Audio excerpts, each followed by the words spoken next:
America के राष्ट्रपति Donald Trump ने 3 अप्रैल को 3 अप्रैल को दुनिया के कई देशों पर रेसिप्रोकल टैरिफ लगाने का ऐलान कर दिया।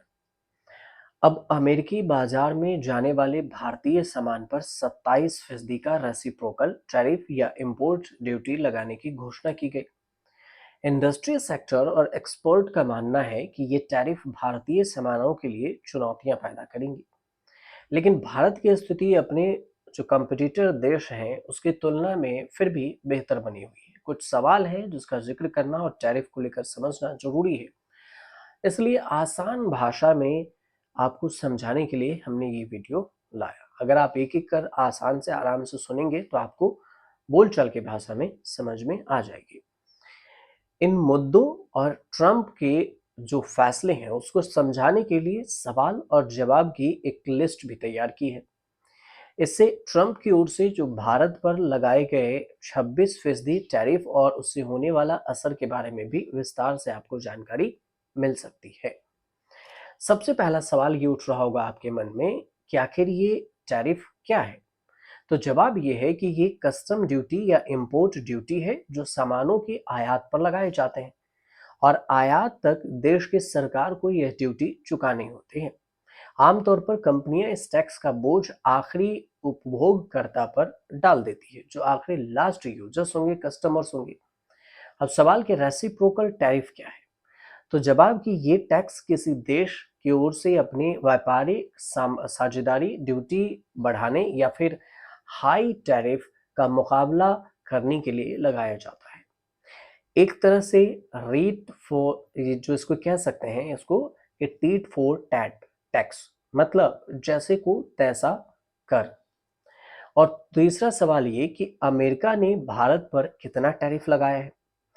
तो जवाब ये है कि भारत से आने वाले सामान जैसे स्टील, एल्यूमिनियम और ऑटो पर पहले से 25% टैरिफ लगाया जा रहा है, लेकिन बाकी प्रोडक्ट के लिए भारत पर 5 से 8 अप्रैल के बीच में 10% के बेस लाइन टैरिफ लागू है। इसके बाद 9 अप्रैल से यह टैरिफ बढ़कर भारत के लिए 27% हो जाएगा। अमेरिका के इस फैसले का असर 60 से ज्यादा देशों पर होने वाला है, उसमें भारत भी शामिल है।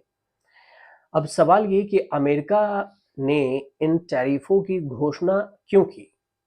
तो जवाब है कि अमेरिका के मुताबिक इन टैक्स के जरिए देश में घरेलू विनिर्माण को बढ़ावा मिलेगा और व्यापार घाटे में जो कमी है उसमें आएगी। अमेरिका को फिलहाल कई देशों के साथ, खासकर चीन के साथ भारी व्यापार असंतुलन का सामना करना पड़ रहा है। 2023 और 24 में भारत के साथ वस्तुओं के मामलों में अमेरिका को 35.31 बिलियन डॉलर का व्यापार का घाटा हुआ था।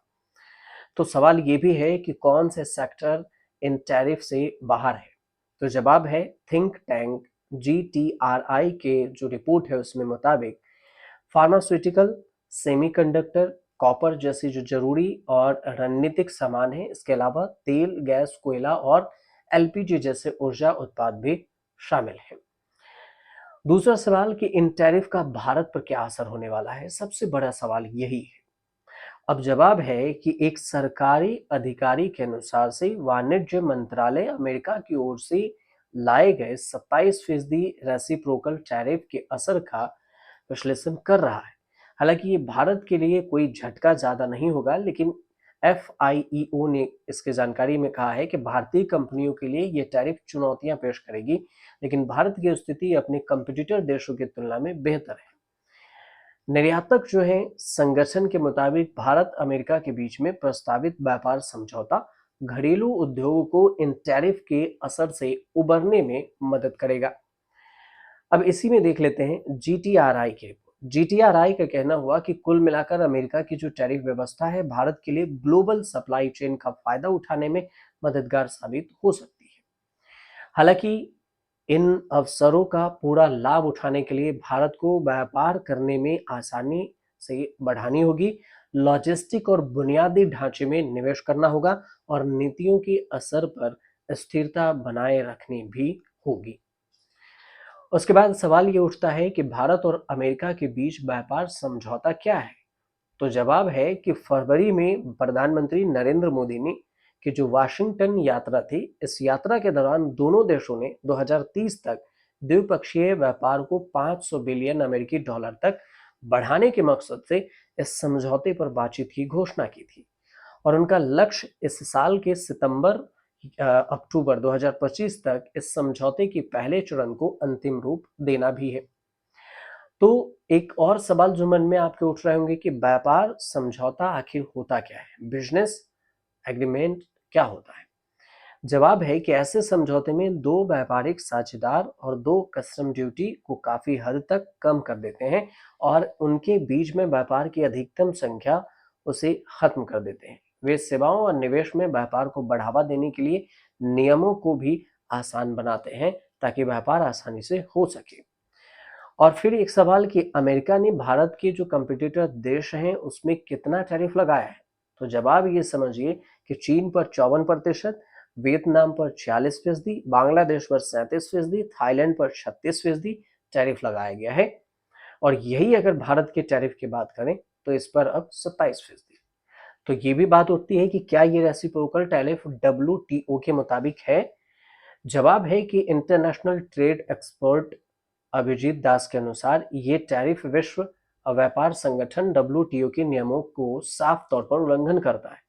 ये भी कहा कि यह MFN सबसे पसंदीदा राष्ट्र दायित्वों और तय दरों के उल्लंघन है।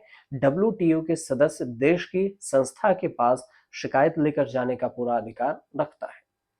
तो मन में ये उठ रहा होगा आपके कि भारत और अमेरिका के बीच में द्विपक्षीय व्यापार आखिर है कितनी?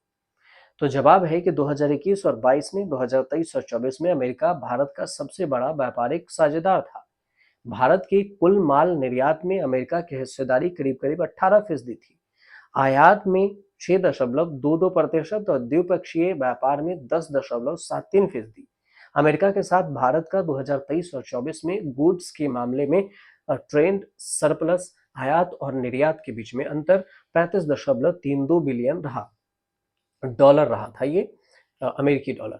2022 और 23 में 27.7 बिलियन डॉलर अमेरिकी डॉलर, 2021 और 22 में 32.85 बिलियन अमेरिकी डॉलर, 2020 और 21 में 22.73 बिलियन अमेरिकी डॉलर, 2019 और 20 में 17.26 बिलियन अमेरिकी डॉलर। 2024 में भारत की ओर से अमेरिका को किए जाने वाले जो प्रमुख एक्सपोर्ट हैं उसमें ड्रग है, फार्मुलेशन है, बायोलॉजिकल है जो करीब 8.1 बिलियन अमेरिकी डॉलर, टेलीकॉप उपकरण जो है 6.5 अमेरिकी डॉलर और इसके अलावे अगर देखें तो जो कीमती पत्थर है 5.3 बिलियन अमेरिकी डॉलर की, पेट्रोलियम उत्पादन है 4.1 बिलियन अमेरिकी डॉलर, सोना और अन्य कीमती जो धातु है उसके ज्वेलरी है 3.2 बिलियन अमेरिकी डॉलर।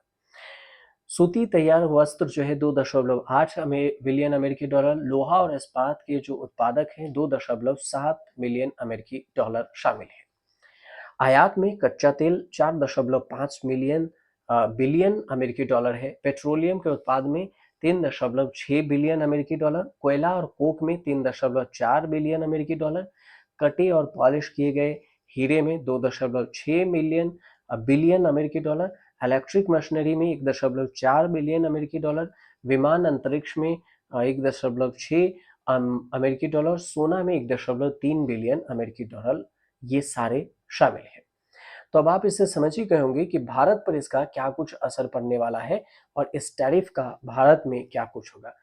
अगर फिर भी आपको कोई कंफ्यूजन है तो आप हमें कमेंट कर सकते हैं। हम कोशिश करेंगे कि आपके कमेंट पे सवाल अगर अच्छे हो तो हम आपको जवाब जरूर दें और आपको अगर अच्छे लगे हो तो हमारे चैनल से बस जुड़िए, जरूर कमेंट कीजिए और लोगों तक पहुंचाइए ताकि आसान भाषा में समझ में आ सके।